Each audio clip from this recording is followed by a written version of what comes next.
The following is a presentation of the Belly Up Sports Media Network.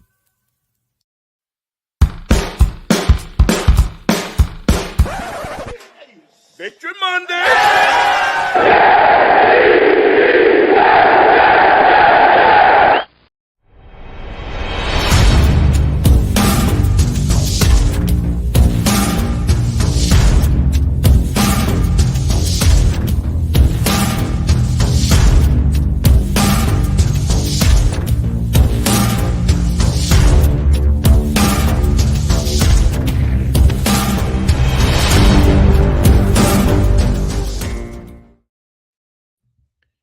Gotta love that son of Ron Middleton saying Victory Monday. It's beautiful. It's beautiful. It is. It is. Well, welcome everyone to actual Victory Monday from No Credentials Required. We're presented by Belly Up Sports in association with Godzilla Media. My name's Ryan McCarthy. I'm one of your co-hosts. To my right is a man who is probably the loudest Jets fan in South Florida yesterday, Dan Goldstein. Dan, how are you doing today? The wife gets mad at me. She gets in this really grumpy mood because, I'm very vocal when I watch a Jets game. I'm complaining about the refs to myself loudly. I'm screaming loudly to no one in particular, and she's just like, "Why are you yelling at a referee that's thousands of miles away that can't hear you about a team that doesn't know you exist?" And I was just like, I don't have a good answer for that. I just do. I just do. We just have to. We just have to. It's part of what men do. Yeah, and I was quite loud. I was quite loud. Oh man, welcome. Thanks for stopping by. Indeed, it is Victory Monday. It is indeed Victory Monday, and it's nice to actually have a pod with Victory Monday. But yet again, for the second time this season, it's going to be on another somber note after the news we got today. Yep, that is for sure. But before we get to all that, though, I do have to get some business stuff out of the way. Just want to remind you on Twitter, Instagram, and the scarcely used TikTok, it's at NoCredsREQ. Facebook.com/NoCredsREQ, YouTube.com/NoCredsREQ. If you're watching live or on the replay, just want to ask you to kindly smash that like button and smash it responsibly. We're also on Rumble. You can find us on rumble.com. Search No Credentials Required. We're at 5 followers. We can actually start live streaming there now, but I'm kind of working things out with some of the just tweaking some things. And we'll hopefully to do a live Rumble podcast sometime. On the audio side, subscribe to the podcast on your preferred platform. And don't forget to rate and review. 5 stars is the preferred number of stars. Leave a review, no matter how insulting or how kind it is. I may read it on the air. So let's talk about the first half. Going into this game, it was kind of a mixed bag. And I will say this, at least the Jets didn't allow a 10-point head start to the Broncos yesterday, because that would have given me apoplexy. True. At least they'd had a better start than the Chiefs game, but they still came out so flat that I couldn't quite believe it. Like just how flat they came out. They kind of play in the first half of just like this. Let's see what kind of shit the other team is trying to do to us, and then we'll just adjust in the second half. And it's weird. It causes slow starts. It looks like it almost causes kind of some confusion because again, they're just trying to play to figure out the game plan for the second half. And I, for once, would just like to see the Jets come out firing on all cylinders and maintain it for 4 quarters. Feels like there hasn't been a win like it feels like there hasn't been a game or a win like that in quite some time. I'm trying to rack my brain to some of the victories last season, and I can't really recall any that were like full on smooth sailing start to finish. I would say maybe the Bears game, maybe the Dolphins game. The Dolphins game, yes, but you're always going to get the asterisk for the first Dolphins game. Actually, you're right. The first Dolphins game was kind of like although the Dolphins kept it close up until the fourth quarter. So it wasn't True. really like a curb stomping and then a pull away. It wasn't just like a curb stomping the whole way through. I mean, Oh, Dolphins kept it close on the fourth quarter hit. before we continue, though, we do have to acknowledge that because the Jets scored more than 30 points in one, I have to drink this hard seltzer. You want to knock that out right now? Yeah, let's knock it out right now. Do Hang it. on. Chug it, baby. That's what she said. Yeah, let's go. Go. Oh, that's weak sauce. I can only go so far, man. That carbonation. I don't know how people do it. It's impossible to chug. That's just kind of my feeling with alcohol in general for the most part. I'm not a drinker. It depends. Well, I mean, beer is fine, but it's not as much carbonation. It does not have as much carbonation as hard seltzer does. You know what I've been drinking a lot of? I've been drinking a lot of soju. You ever had soju? Yes, I have. That's good stuff. That Total Wine sells a lychee soju right up my alley. Super fruity, super sweet, super smooth. Love it. That's what I've been drinking if I'm drinking anything. There's a mixed cocktail that the Albany Firewolves, our National Lacrosse League team, sells. That I tried for the first time because I said if they scored more than 15 goals in a game, I would drink one while at the arena, and they did the final night in 2022. And I went out drinking. I thought it was going to be a hard seltzer. It's not. It's a cocktail. It's actually delicious. It's called Wolf Bite. I love it. That sounds good. Yes, it was delightful. But anyway, let's get back to get back on task here. So yeah, I agree. You're right. They can't seem to get themselves going in the right mode. It always seems to have a slow start, especially on offense. Defensively, could argue that too. I will say for sure. Early on, especially, the Broncos were killing them with the dink and dunk. The dink and dunk seems to be the Achilles heel of this Jets team. And I can't figure out why. I think it's just the aggressive mindset of the defense that they're just so like ready to like take someone's fucking head off that they just kind of like get a little undisciplined. They get out of their rush lanes. They kind of lose their assignments, and and if you don't touch the quarterback and then you get pushed out, it leaves just holes wide open in either the A or the B gaps for these quarterbacks to exploit. And when they're in man coverage, linebackers, corners, safeties, whomever, just following the play of the field, it just leaves 15 yards just wide open. And it's just killer. It really is. It's killer. It's like the Jets got to be one of the worst third and long teams in the NFL. I can't imagine there's many. As good as the defense is, we've got to be atrocious when it comes to third and long. You're almost more confident in the defense when it's 3rd and 3 than when it's 3rd and 13, and that's weird. Yeah, this team is very strange. Coming out the gate, coming out in 3rd and long, and you expect the other team to hit it like this. Like I don't get it. Like I don't get it. Like it's like 3rd and like 17. You're like, oh great, this is gonna be a first down. And that's crazy to think, but it's literally happened more often than not. It feels like so far, especially over the last couple of weeks. Granted, some of that is dirty, filthy, rotten cheating by the NFL. But at the end of the day, it's going to be on the stat sheet, and it's going to be part of the season. So you just kind of have to take it as it comes and hope the refs can figure this shit out, because yesterday was another day of some rough officiating.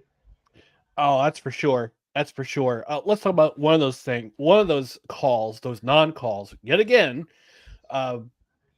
first quarter, Zach Wilson's back to pass. He's already under duress at this point. And then all of a sudden, you see a blatant face mask call, a rough from the passer call. It should have been called. No call.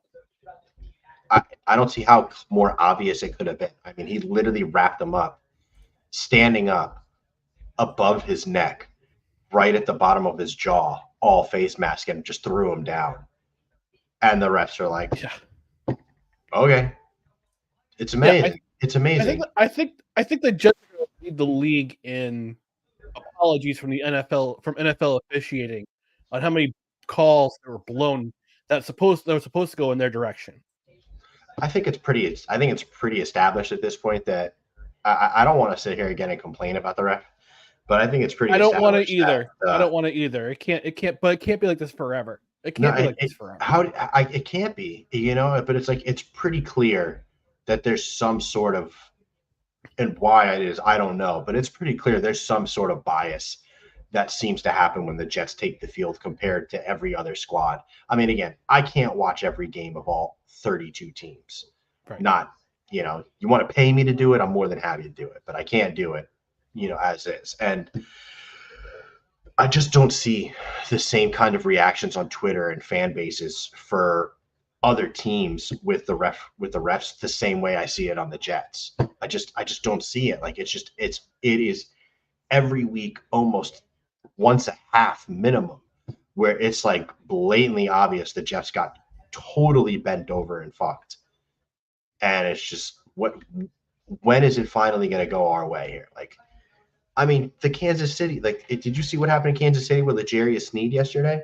Yeah, it seems it's death taxes and Kansas City Chiefs getting favorable calls. He literally took his helmet off in front of the referees, and instead of getting a unsportsmanlike conduct penalty, they told him, put your helmet back on and let it go. Like, that's an automatic penalty. You see the ref look at him and say, put your helmet back on, and he put it back on, and that was it. No, that's horse shit. Sauce does that, complaining about a call. That's 15 yards right off rip. If Sauce ever did that, this is bullshit, and I'm sick of it. NFL really needs to hire some full-time refs. Oh, this just in. I just got a note from the NFL. We've been fined $75,000 by Roger Goodell. He wants his money in a paper sack in New York City by Wednesday at 12 midnight. So we should probably get going on that. I'll be there. I'll be there. And then towards the end of the first half, let's see. So like 10-3 lead, another safety, another week, another safety. It's like these things just happen, and then these things just happen with the Jets, where they get a safety. Happened last week against it. Happened last week and it happened this week. Thanks to Thomas. Thomas Morstead, the MVP of this game, the hero. The hero. I never wanted to give a punter so many game balls in my life. Yeah, Thomas Morstead is. If Thomas Morstead doesn't make the Pro Bowl, I don't know. What punter deserves it more at this point. What his play has done for the other team. I mean, it's quite insane. He is literally the catalyst for both those safeties. Mm-hmm. Yeah, amazing. I was reading what's his face's book. Can't remember his name all of a sudden. Long time special teams coach for the Jets. Westhoff. Yes, Westhoff.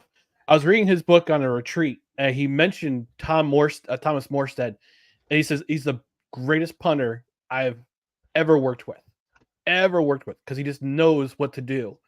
And he says, you talk about Ray Guy, talk about Reggie Roby, talk about Shane Leckler, talk about any of those guys. I will put them up against Thomas Morstead any day, and I'll say Thomas Morstead is the greatest punter I've ever worked with. And you see why the Jets signed him in the offseason. Because that guy, I mean, you don't hear this every day about punters. That they like kickers. They're like the kickers and long snappers. They're the guy you won't talk about as much on the team or give praise to. But if he doesn't get that punt inside the 5-yard line, that safety is not going to happen. That safety probably doesn't happen. Exactly. It's exactly right. But, he buries it at like the 3-yard line. The Jets pass rush is ferocious, and Al Woods makes his cut around and blows through the left guard, and then just takes down Russ. And it was awesome to see. It was awesome to see. And again, it turned into kind of another catalyst, not quite as extreme as it was against Kansas City, but it turned into kind of another spark that the offense needed. Yep, absolutely. Speaking of the offense, they just can't seem to finish drives when they get inside the what's supposed gold zone. I'm starting to call it fool's gold because now they've been in the 20 inside the gold zone. What three? I can't remember how many times, but they've only converted 3 times for a touchdown inside the 20 this year. That was the first game for week 1. That beautiful catch by Garrett Wilson. Mm-hmm.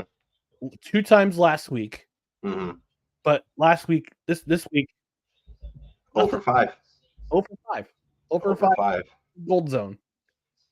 You can't have that, man. I mean, you can't have that. It's just like they play scared in the red zone. Like they call plays where they just don't want Zach to make a mistake because now the field is so shrunken down and it's so much more congested, and they're freaked out about Zach and his mental acuity and him being unable to read the field. And they play to hope that maybe a playmaker can make a play and just get into the end zone. Like, Breece Hall breaks a tackle and ends up juking his way, 8 yards into it. But you just don't see like Zach like really ripping through it. That throw to Lazard last week was incredible. It was one of the best throws I've ever seen him make as a professional. And you're like, he just did it last week against a better defense. Why are we not doing it now? Like, what especially against this defense? No, exactly. He was balling out last week, and then suddenly, nope. We're gonna be conservative in the red zone. We're gonna be conservative in the gold zone. They got to the red zone. They kind of played scared again. It was like it was frustrating. We're reverting back to. Oh, I'm sorry, I forgot. They scored once in the red zone against New England. Forgot about that. The touchdown, the fullback touchdown. But then they get the field goal. And they get another field goal. They get it within 2, and then that last sequence in the after the Broncos kick the field goal with less than 2 minutes left, that drive should not have ended the way it went down. I was so frustrated. You left at least 3 points on the table. That was when I was at my loudest. I was at my loudest yesterday at that moment. I could not believe it. I could not. What are you doing calling a tight end out when there's 30 seconds left and you can't get him to the boundary? What is that? That was one of the most absolute frustrating things I think I've ever seen happen. You cannot leave any kind of if you're going to go 0 for 5 in the red zone, you cannot leave any points on the field. No. It's unacceptable. Unacceptable.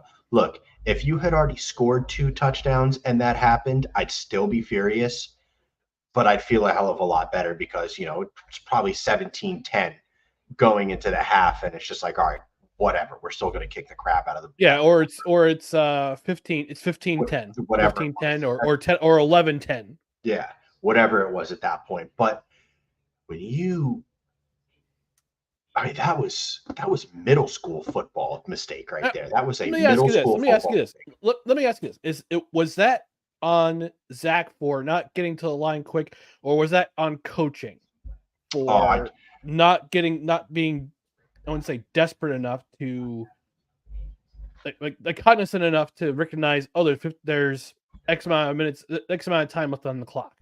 I think that literally is almost an even split 50-50. What do the yards get you that really help you out? We have Greg the Leg. He's pretty much automatic from under 40.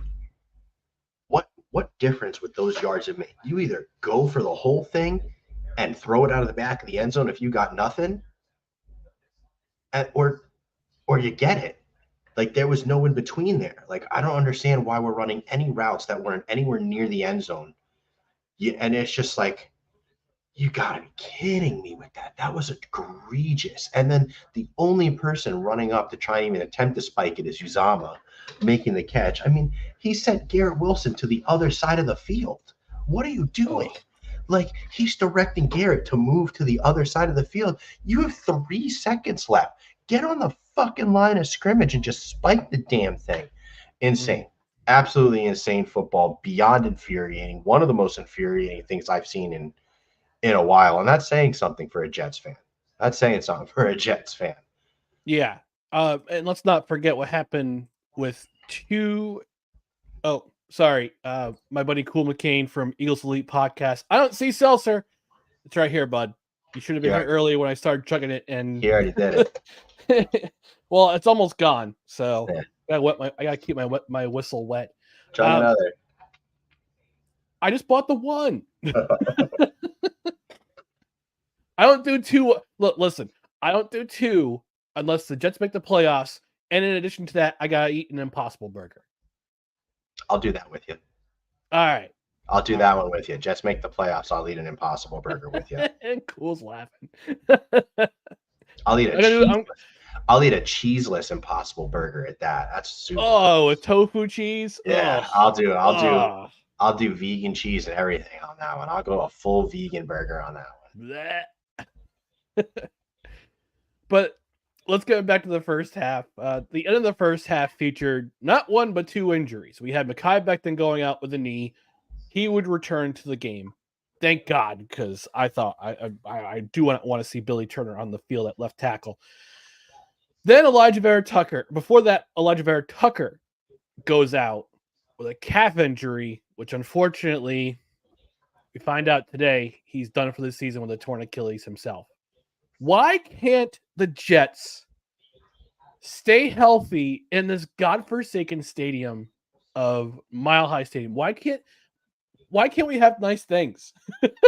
Why? Tell me why. Like the Backstreet Boys. Tell me why. I don't honestly know what we as the Jets did to truly offend the football gods. It must have been Namath's guarantee. And then Sauce Gardner goes out for a couple plays in the second half after banging his knee against the helmet. Yeah. So I was worried. That was one I was really worried about. But fortunately, he came back to the game. Sorry, go ahead. Namath had to have put his guarantee attached to selling his soul with the devil, because I can't think of anything else that we have done that would have offended the football gods so bad that they continue to smite us at every opportunity. Like, we can't even take a simple win and enjoy it.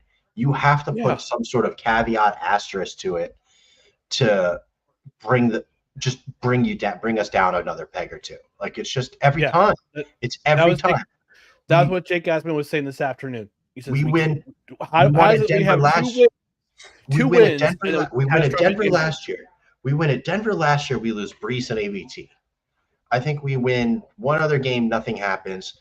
The next win after that, it was a win that came when Zach gets benched. So it's really not that great of a win because it was super ugly quarterbacking up until the point where Mike White saved him. Mm-hmm. Then the next win, Aaron Rodgers goes down 4 plays into his fucking Jets career. And then the next win again, AVT goes down for the season again in the same place. That is ridiculous. It's ridiculous. We do not get to just simply enjoy wins. We don't get to do it. And it's not fair. It's not fair. I don't care. I'm gonna be a whiny little bitch about it. It is not fair. You could do it for me. I'll let you do that for me. I know injuries are a part of the game, but at the same time, I wouldn't say it's so much a curse on the Jets. I think it's a curse on the fact that they've played in Denver 2 years in a row, and AVT has gone down with season-ending injuries 2 years in a row. Last year was a torn tricep. This year it's a torn Achilles, and I hate it. I hate it in Denver. I hate it here. I hate it in Denver. We can never schedule another game in Denver. We better not play in Denver for quite some time. For the next decade. Yeah. Please. They got to come to New York. I'm begging you. They got to come to New York. Or we'll play them in London. Or we'll play them in London. I don't give a shit. I'll play them in Mexico. I'll play them in London. I'll play them in Canada. I don't care. Put it somewhere else. Put it anywhere. Play them in Berlin. Play them in Barcelona. Barcelona. Sorry. Try to say it right. Barcelona. Bro, I'll go play them in Tokyo. I don't care. I'll play it anywhere else but Denver. Please. Yeah, I'm not playing in fucking Denver. NFL. Please. Well, after that first half and the way it ended in disaster, before we do that, I just want to go to the comments section. Kevin, my buddy Kevin Wilson, there's no answer for it. It just is. I think it was referring to the AVT injury. Wonka the Saint says, Flaming Dr. Pepper. 8 ounces of beer, 3/4 of an ounce of amaretto, 1/4 ounce of overproof rum. Set 151 proof rum on fire. Drop into beer mug and chug. Tastes like Dr. Pepper. Go Jets. Absolutely the hell not. Sounds like a Fleming Mo. That you But will not catch you drinking alcohol on fire. But here's the Absolutely question: the hell not. Is the secret ingredient Krusty the Clown cough medicine? I'll never find out. I ain't drinking it. No high praise, but the Jets are better than the Bengals in the red zone, I think. No. I was watching Red Zone yesterday. The Bengals are doing they were pretty effective in the red zone against the Cardinals. Were they? All those passes, I think only one was in the red zone to Jamar Chase. Wasn't 2 of them bombs? Hold on. Let's do some real-time research here. I thought one was a scramble drill where he actually was able to get it off to Jamar Chase, but I thought the other 2 were bombs to Chase. Let's take a look. Hang on. I didn't really follow the rest of the game, so I can't say for certain. Scoring summary. Jamar Chase, 2-yard pass. Cam Taylor-Britt, 11-yard interception. Jamar Chase, 63-yard pass. Jamar Chase, 3-yard pass. Oh, maybe there was 2. So, another one I didn't see. Yeah, so there were 2 for 2 from the red zone yesterday, because the other points were a pick 6, 40 and 2 40-yard field goals by Evan McPherson. Okay, so there was one that I didn't see a highlight of. So they were 2 stats. So they were 2 for 2. Okay. Yesterday, and Cool McCain says smite and laughing emojis. All right, let's get to the second half. Talk about the second half domination. Jets start the third quarter starts out for the Broncos. They get a 3-and-out, and then this happens. We get to see video of it again. Yes, we do. Yes. Watch. We get to see I want everybody to watch this. Focus on the right guard and the left guard. Dan's gonna have an orgasm live on air. So hold your horses. You're gonna see my O face. Oh no. Here we go. Courtesy of NFL.com and CBS. Watch the right guard first. Watch Tippmann immediately shoot to his left to seal it out, and then watch Laken Tomlinson come from the other side. Breece Hall right up the middle, and there he goes. Breece Hall into Denver territory, and he's got a home pass to the end zone. Jets in front. It was amazing. Watch it again. Yeah, watch it again. He instantly fires to the left, seals it out, and then there comes Laken Tomlinson. It's so clean blocking. Nick Bawden doesn't even have anybody he needs to block. No, he doesn't need to block anybody. He's there. That was executed to perfection. It was amazing. Look, fires off, seals him to the left. Here comes Laken on the pull, gets to the second level, takes on linebacker. Nick Bawden's like, I don't really have anything to do, but let's just watch him run. But let's just make sure Breece can fucking get through this thing. Like, look at this. Yep. And there's Max Mitchell right here, sealing the linebacker, the middle linebacker right here. Amazing. That was what an amazing execution and play call. And you know what? Shout out to Max Mitchell for doing an admirable job filling in for ABT after he went out. He did a pretty good job yesterday. If you look at his PFF stats, they didn't grade him well. But again, he was only in for half the game. You take that for what it is, but to me, I didn't really see his name get called after he really came in. So, I was okay with it. And then Breece, Breece is, I think that what they say, I think Breece was the fourth fastest any player has run the NFL in this season, and the fastest of any non-Dolphin. I think Tyreek and Devin Achane.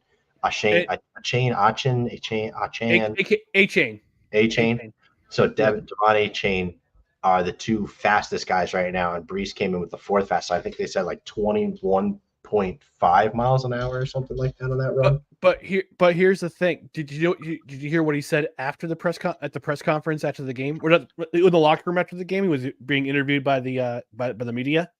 Where they slowed up a little. He said, yeah, I wasn't running that fast. Yeah, no, you could have gone faster. You see it. He already knew he was blown out. He didn't need to stress himself on it. Yeah. It's incredible. And Tiki Barber. How about Tiki Barber's commentary? Saying he's not exactly a 4.4 guy, but he's deceptively fast for 220 pounds. Tiki, he ran a 4.39, you dumbass. Yeah. You're right. He's not a 4.4 guy. He's faster than that, you idiot.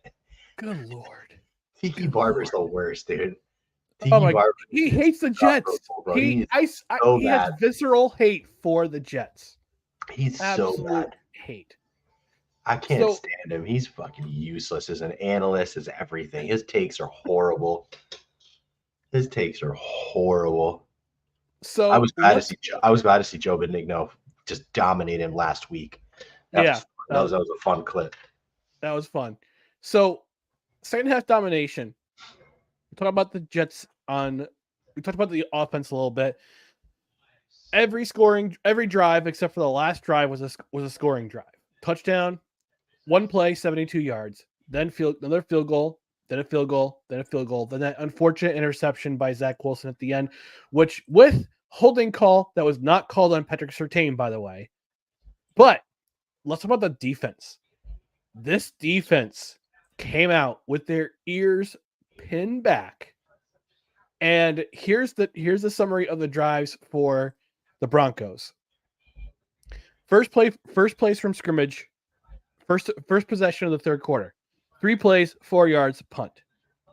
Second possession, three plays, -4 yards, punt. Third possession, 3 plays, -6 yards, punt. They got that gift from Xavier Gipson, which became a fumble. But after that, 2 plays, -10 yards, fumble, turnover, comes 3 points. Fifth possession, 3 plays, -2 yards, punt. At that point, the Denver Broncos had exactly 1 yard of offense in the second half up until that point. And I'm going to give full credit where credit's due. Quincy Williams, brother man, come on down. This dude was a waiver wire pickup 2 seasons ago. Thank you, Urban Meyer. Thank you, Urban Meyer. Yes, exactly. Thanks, Urban Meyer. And now he's entering the conversation as a potential, if he keeps up this pace, a potential all-pro linebacker after the season's done. This guy, and we're gonna get to what happened at the end in just a second. But between his play, the defensive line's play, they were eating up Jermaine Johnson, Bryce Huff.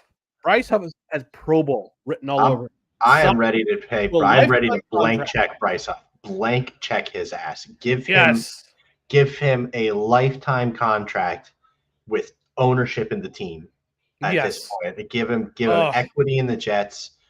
Don't ever let him leave the building. I mean, I am not more proud of probably any player on that team more than I am Bryce Huff. Undrafted free agent in 2021. Turning into legitimately, you can make the argument on a snap per snap basis, the most effective edge rusher in the NFL. He may not play as much as Myles Garrett and Max Crosby and Aiden Hutchinson and these guys who are going to get more recognition. But on a snap-by-snap basis, you don't see guys getting more pressure and disruption than Bryce Huff. Yeah. I'm sorry, I'm going to correct myself. He's a 2020 undrafted free agent. That forgettable draft, and he's the star of that team. He's the star of that draft class, and he's undrafted. He's a gem. He's a gem. He's one of the best players in the entire draft. Incredible. Yeah. Amazing. So, second half, that continues. They get a field goal. Then the defense kind of,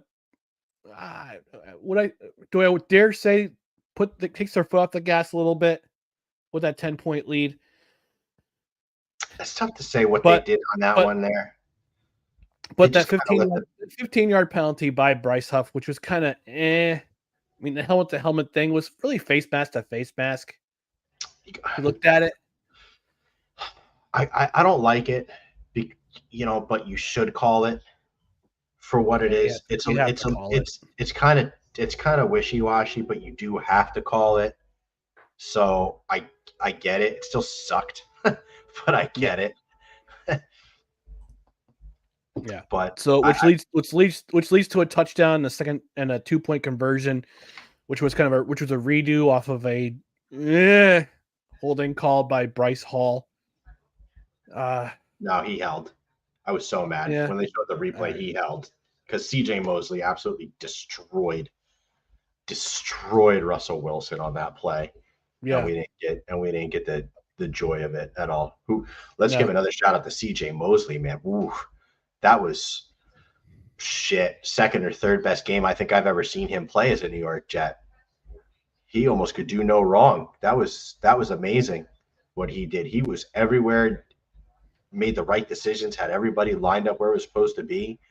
I mean, I know he's making a lot of money, and you can't bring him back next year on like his 21 or $24 million cap hit. You just can't do it. No, you'll have to restructure him again. You'll have to find a way to. You'll have to figure something out with him because it's very clear still he has enough in the tank to keep going. He is one of the leaders of this team. He is the glue of the defense. As good as Quincy Williams is as a player, is he able to take over C.J. Mosley's role as the defensive quarterback? I don't know.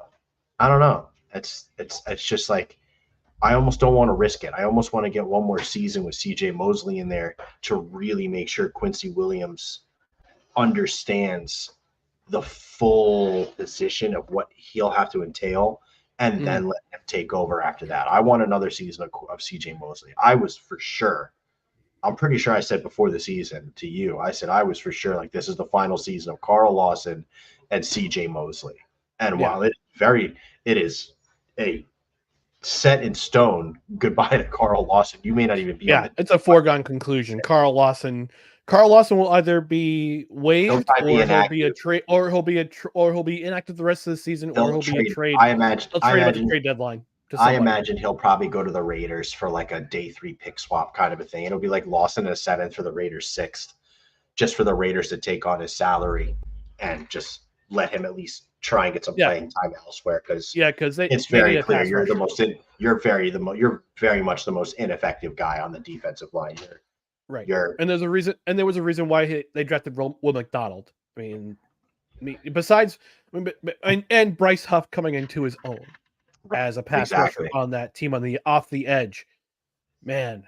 So after that touchdown, let's get the ball back, and they face a 3rd and 4 from their own 31-yard line, and I don't know. Is it me? Is it? I mean. We'll talk about the interception in just a second. But I have to wonder after this game, after watching last week's game and watching this week's game, if Zach Wilson is kind of starting to grow up. Last year he was immature. He didn't take responsibility. He didn't take responsibility for the losses, especially the one in New England where they had 2 yards in the second half. But it just seems like this kid he's more accountable. He's getting the right, being mentored correctly with having Aaron Rodgers in his ear on his phone. I believe Aaron Rodgers said he'll join the Jets full time after the bye week. I'll be with them the rest of the season. But it just seems like having him as a mentor has helped him see the field a lot better. And that throw to Ty Conklin, and Ty Conklin did most of the work, getting downfield, getting those yards, carrying guys, literally carrying like 4 guys at one time to get extra yards. But you didn't see that type of progression from Zach Wilson last year at all. That was the exact kind of throw where Zach Zach Wilson bails out of the pocket and ends up doing something stupid or gets absolutely killed because he doesn't feel anything in the pocket doing. He started to his left on that one. You could see it. He looked at Garrett and then he looked at Lazard. He looked at Garrett and he looked at Cobb on the left side there. He immediately didn't see anything. Moves to his right at the time where Conklin made his move upfield to get away from the linebacker and hit him beautifully in stride. When was the last time you saw Zach Wilson go to his third read on the opposite side of the field? And not only that, you look at his footwork, and his footwork beautiful. He stayed still, he stayed true, he set his feet, and he threw a dart, and it was beautiful. That was not a happy-footed Zach Wilson at all. That was calm and collected. That was an NFL quarterback play right there. I'm going to try to find the all-22 here because I have access on NFL.com. Hang on 1 second. Yeah, it was amazing. Like that was a throw where you really see the maturation and you see the game looks different to him over the last couple of weeks. If only we would have had this Zach Wilson against New England, we'd be sitting at 3-2 right now, feeling very good about ourselves. Honestly, we'd be feeling very good about ourselves. All right, so I got the all 22 pulled up. Let's take a look at this play. Yeah, look, he looks for Garrett first, doesn't see him. I'm sorry, Michael Carter. Michael Carter all the way on the outside. He stays there. He's looking at Garrett, can't find him. All right, this is the play before where Breece gets a couple of yards. Yeah. And you know what? I gotta say this about Dalvin Cook. I've been saying let's can we end the experiment? Can we end the experiment? Look, put him on short yardage plays like 2nd and 2, or 2nd and 2, 2nd and 3. Yeah, there's the all 22. Look at Ty Conklin. Look at the help he's getting from his receivers. I know. There comes McGovern and Mitchell to help get another yard. Nasty. Watch the footwork. Watch the footwork here. This is the kind of Zach Wilson we didn't see. Stay calm, stay cool, keep the feet set, keep it chill, dart. Everything, the right foot was pointed right where he wanted the ball to go. The shoulders and hips were squared up with it, and he let it go and put it right on the money. That was textbook. That's the kind of throw and progression you show high school kids still learning to play the position. Right there. Look at that protection, too. Look at it. It was beautiful. Plenty of time to throw. It was plenty beautiful. of time to throw. And that was post AVT. Yeah. That was post AVT at that point. So look at Mekhi just keeping guys there. Mekhi Becton too. Another shout out to him. What a phenomenal game he had. At this point, I think Mekhi Becton probably gets the franchise tag if he keeps this up. If you want my honest opinion, I think the Jets re-signed Bryce Huff to a multi-year deal, and I think Mekhi Becton gets the franchise tag. Because Mekhi Becton is going to do no financial favors to the Jets after the way the last couple of years went with him, the injuries and the things that were said about him within, Saleh and the front office and anything like that. He's not going to do the Jets any favors. There will be no hometown discounts. There will be none of that. It will be, if you don't pay me, I will leave. So I have a feeling that this season, Mekhi Becton, if he stays healthy and he continues. Here's the interception. It's really just an excellent play by Surtain at the end of it. Was there a hold, though? It's tough to see. Now, here's a play from the end zone. So that's good. Try to find a way to slow this down a little bit, but I don't know. Yeah. It's hard to see the hole. I think Zach overthrew him just a skosh. I don't think that's an overthrow. I think Zach Wilson missed. I think Zach. That's why I was looking. That's why I was referring to. Yeah, you missed. Zach Wilson straight up missed. That should have been. All right. That should have been to the back shoulder. You should have let Garrett Wilson adjust to that on the back shoulder, and that was it. All right, I'm playing at half speed, as we can see right here on the screen. Zama's in motion. Can you get a different view where we can see Garrett and Surtain at the start of the route? Yes. Let's go to a different view then. Yeah, that's better. Here's that view. So Uzama's going in motion.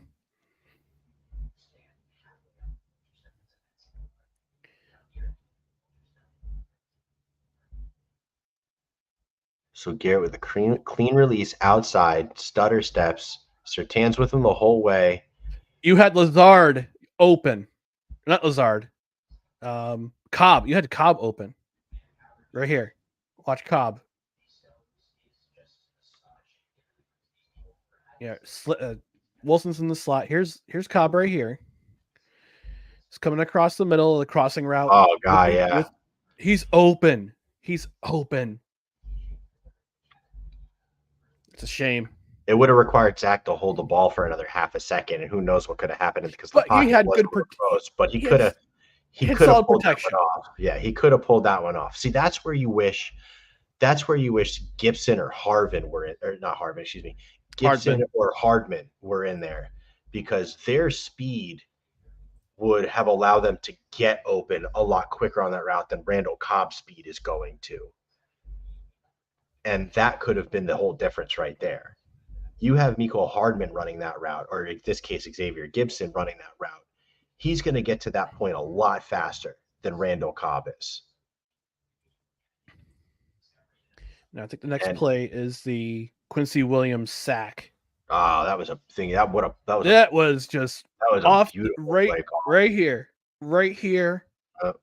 slightly off, back away from the edge, so and you see him just bolt right through. There's CJ Mosley on the B gap, bails out of it. The left guard goes in to try and help against I can't see the number. Is that Quinnen? Yeah. No, it was the left guard goes to help the center against Quinnen and leaving just Quincy Williams wide open. So watch CJ Mosley bail out. The left guard doesn't see Quincy start to make his rush, so he goes to help the center with Quinnen, and it just gives Quincy just free reign. The running back goes straight to his right and just boom. Love it. That's kind of the thing too. You never saw the Jets do that. Like every time the Jets actually sent a blitz, it almost was like they never got free rushers. They always had to work at it. You know what I mean? Like you watch other teams, and they were able to design blitzes where somebody was able to come free and just put the quarterback's dick in the dirt.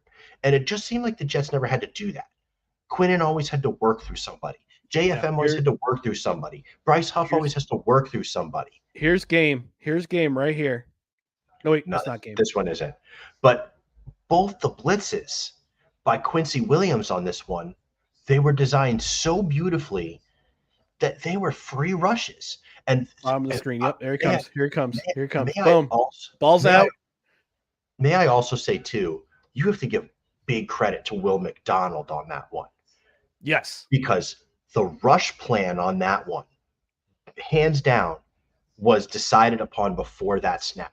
I can tell you there was zero doubt with the way that was called that Ulbrich looked at both Quincy and Will McDonald and told Will McDonald, I want you to spin to the inside.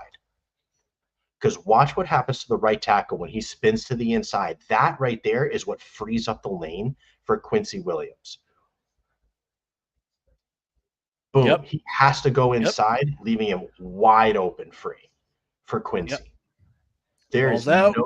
There's no doubt in my mind Ulbrich was definitely the one that was like, I want you to spin to the inside on this one. Bring him towards the inside. Give Quincy the free space. Go watch it again. Assuming the running back doesn't pick him up. Yeah. Right tackle can't make a play. Does he know who to block? To choose from. Yeah, he's got two guys to choose from, and you got to take the inside. Yep. And Bryce Hall's gone. Bryce Hall's gone. I wish he would have stayed in bounds just a little bit longer than crossed the line.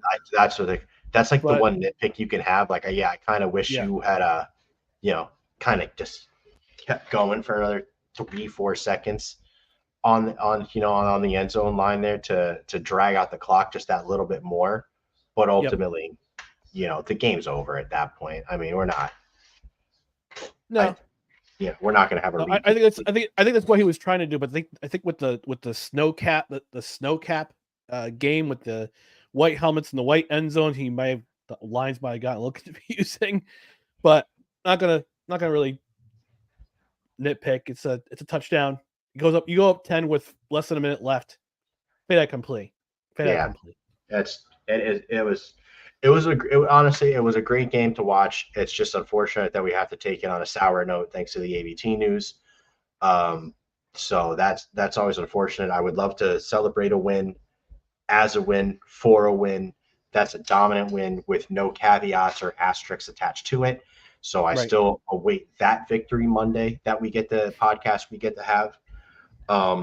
But at least this time we're not celebrating any moral victories like we were last week. So well, after that victory, Dan, I gotta do this. We got praise dance, my friend. You gotta get the praise dance on. Gotta do it. Let's do it. Hitting it.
Feeling it. Feeling Jesus. I've never felt them, but that certainly looks like when you're feeling them, you're feeling them. I can't say I've been to that kind of church, but yeah, that's I gotta give credit to my buddy Cole Johnson for sending me that because I asked for it. I'm like, hey, can we get the praise dance video? It's like, yeah, absolutely. Here you go. All right, we're gonna take one commercial break. When we come back, we're going. Apparently that's the extended edition of the praise dance. Is it? I've never seen it before, so that's what. Yeah. I've seen it many times. It's been the one that comes to me is all the I think I'm pretty sure it had to be Texas, but it was all the white people in Texas like just going berserk on stage from like it looked like from the late 80s, early 90s. You've seen it. You've absolutely seen Benny it. Hinn. Yeah, the guy takes the blazer and there's one guy that's kind of doing something like he's doing something like this, and you're like, bro, what are you doing? That's Benny Hinn. And apparently the Braves won. Oh, good for them. Who cares about baseball? Don't care. Care less about baseball. We're gonna take a quick commercial break. We're gonna talk, and we'll talk very, very briefly about the Eagles game coming up. So stick around for more Victory Monday. Hey everyone, it's Ryan from No Credentials Required to talk to you about one of our newest partners at Belly Up Sports, SeatGeek. Yeah, live sports is great on television, but the feeling of being at the arena is a priceless experience. That's why our friends at SeatGeek are there to help you find the best tickets at the best prices. Not only can you get tickets to sporting events, but you can also get tickets to concerts, comedy shows, musicals, and more. Search for your desired event now at SeatGeek.com, enter promo code BellyUpSports at checkout, and you save $20 off your first purchase. SeatGeek. Life's an event. We have the tickets. And again, folks, SeatGeek.com. You want to use promo code BellyUpSports at checkout for $20 off your first order of $50 or more. Get yourself out to a Jets game if you want. Also, NHL season starts tomorrow. I can't wait for the NHL season to start. So if you want to see a seat, go to a game at your local hockey arena, whether it be NHL, AHL, ECHL, NBA, if you care, NFL, baseball playoffs, go to SeatGeek.com. Use promo code BellyUpSports at checkout. You get $20 off your first order of at least $50 or more. Use that promo code BellyUpSports at checkout. I'll have to use that one for the Panthers game I go to with Dylan. There you go. Go for it. Definitely. $20 off. Belly Up Sports. Promo code. All right, on to Philly. I know my buddy Cool from Eagles Elite Podcast is probably watching this, and you're probably going to wonder what our thoughts are. And actually, later this week, I'm going to do a 10 good minutes segment with him about this game. But Dan, do the Jets have a fighting chance in this game?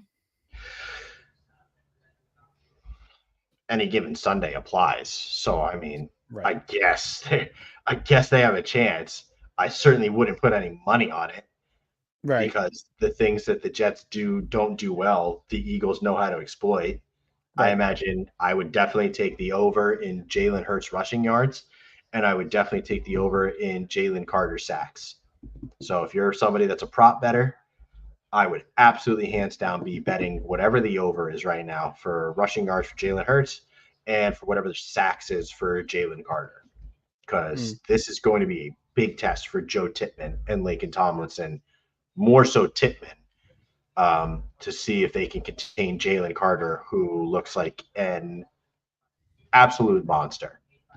Yeah. Looks like a legitimate monster. That he looks insane. He looks like one of the best draft picks I've ever seen. He looks like one of the best rookies I've ever seen up until this point. Jalen Carter is a legitimate freak of nature. Yeah, he's a beast for sure. Now, here's my second question. And we saw this featured a couple times yesterday against the Rams. It's a very controversial play, according to some people. The brotherly shove or the tush push. How do you defend it? Or is that indefensible? Wouldn't necessarily say it's indefensible, but, get low and hope for the best. What else can you do in that regard here? Like, I don't know. What else can you do? Get low and just, hope you trip him by your shoelace before he gets really far. That's it. Hopefully you can shoot a gap really low that just kind of stuffs the momentum. I don't really know what to do as far as that play goes.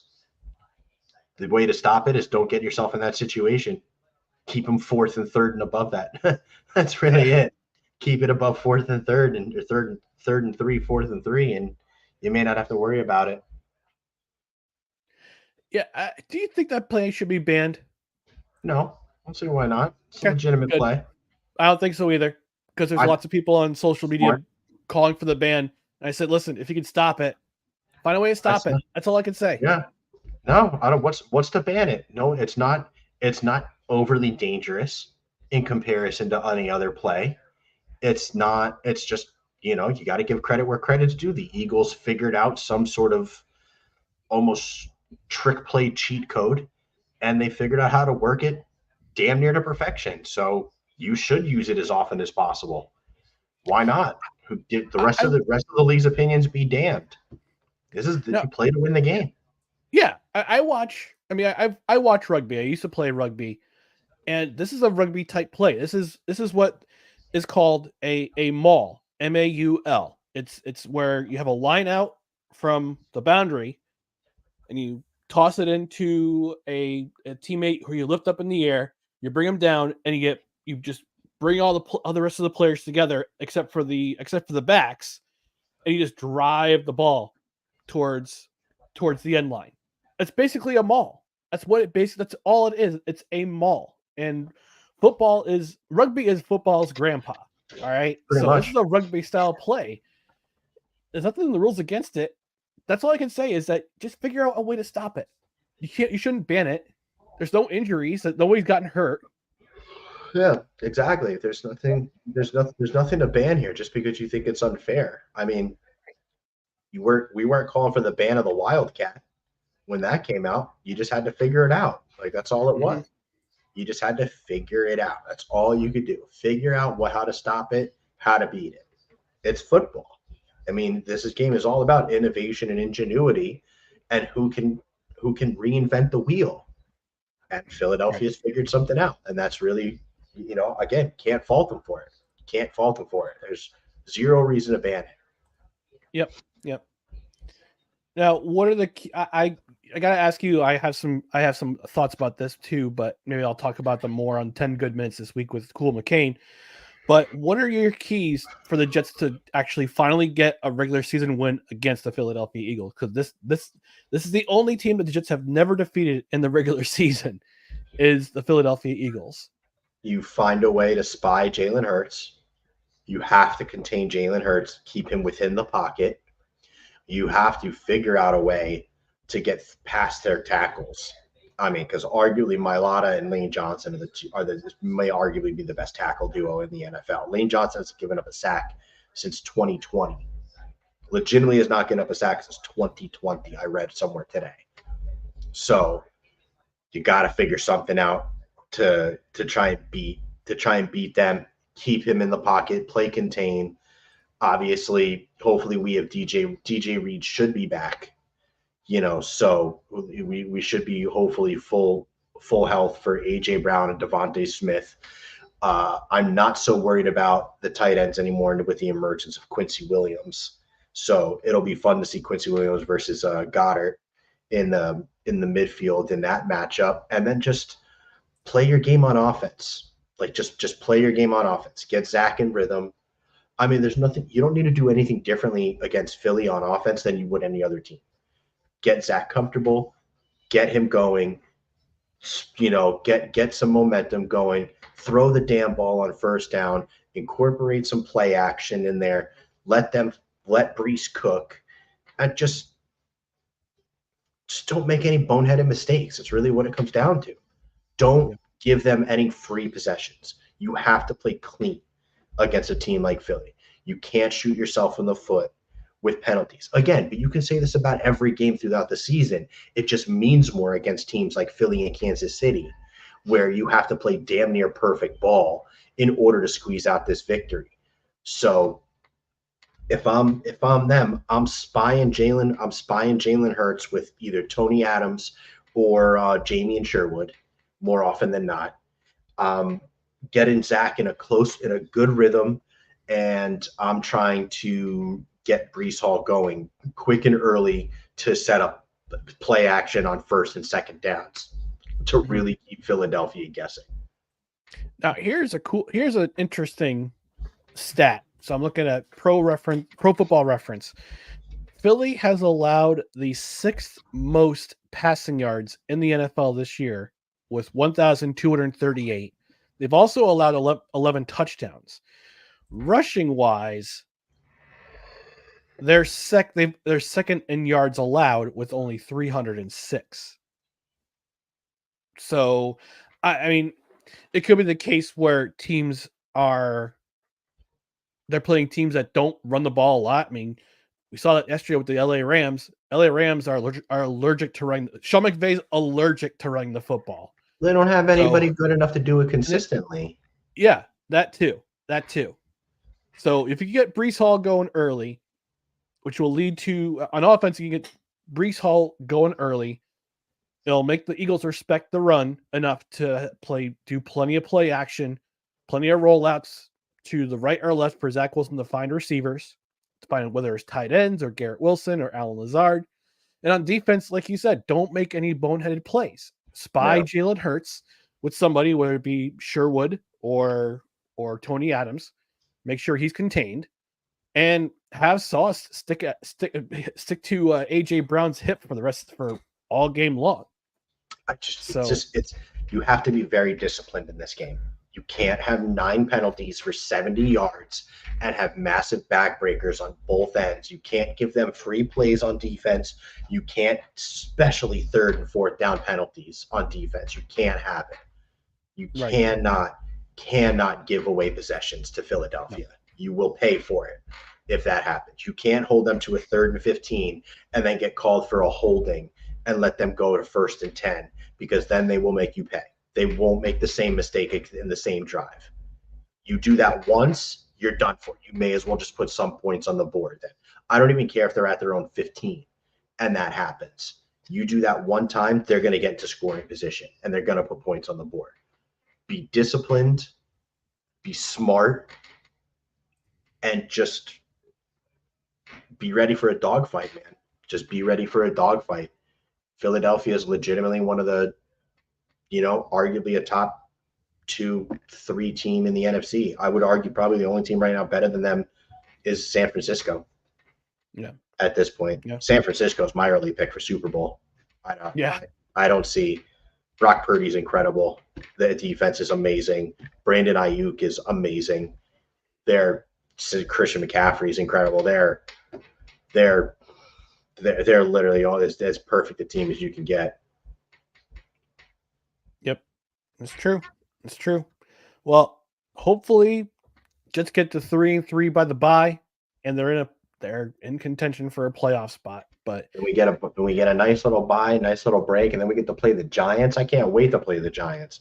Yeah, the Jets don't have to go on the road again until Sunday night against the Raiders in week 11.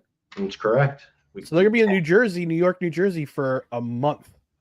Yeah, which is great. They're the least traveled miles in the NFL this year, which is really great. I mean, think about it. If they can somehow pull off a win against Philadelphia, that would be huge because you should definitely beat the Giants. I mean, they are in all sorts gotta beat the Giants population right now. I don't see how you don't beat the Giants. Their offensive line is in shambles. The Jets should have, again, but that's the thing about the Jets. The things the Jets should have and then what do happen is usually always the opposite. So the Jets should have 10 plus sacks on the Giants, which means they'll probably have one. When you think about it, because that's just how it works. The same thing about the Patriots. Against the Patriots too, they should have had at least 3 or 4 sacks, and they got 0. Or goose egg. Exactly, it's 0. So, but they should beat the Giants. The Chargers. They should beat the Chargers. It should beat the Chargers because Brandon Staley is a terrible coach. Because he knows how to make a lead disappear. Yeah. You should beat the Chargers, and then you should beat the Raiders. The Raiders aren't all that good either. So, no. I mean, if you can somehow squeak out a win against the Eagles, you could legitimately start going on a run here. And who knows? Maybe we are playing in January, and Aaron Rodgers does get to come back for us, and we do actually get to see Aaron Rodgers play for the Jets in his first season. A girl can only dream. If you identify as such, then yes, a girl can dream. A girl can only dream. All right, we're going to wrap things up here, folks. But before we do, just want to remind you about our social medias on Twitter, Instagram, and scarcely used TikTok. It's at NoCredsREQ. On Facebook, it's facebook.com/NoCredsREQ, youtube.com/NoCredsREQ, at NoCredsREQ. Rumble, just search for No Credentials Required. On the audio side, subscribe to the podcast on your preferred podcast platform. And don't forget to rate and review. 5 stars is the number of stars we would like for you to rate. And before we go, I just want to read this quote on July 28th, 2023 from a certain head coach for the Denver Broncos. And I quote, "It doesn't happen often where an NFL team or organization gets embarrassed. And that happened here. Part of it was their own fault, relative to spending so much effing money, effing time trying to win the offseason. The PR, the pomp and circumstance, marching people around, and all this stuff."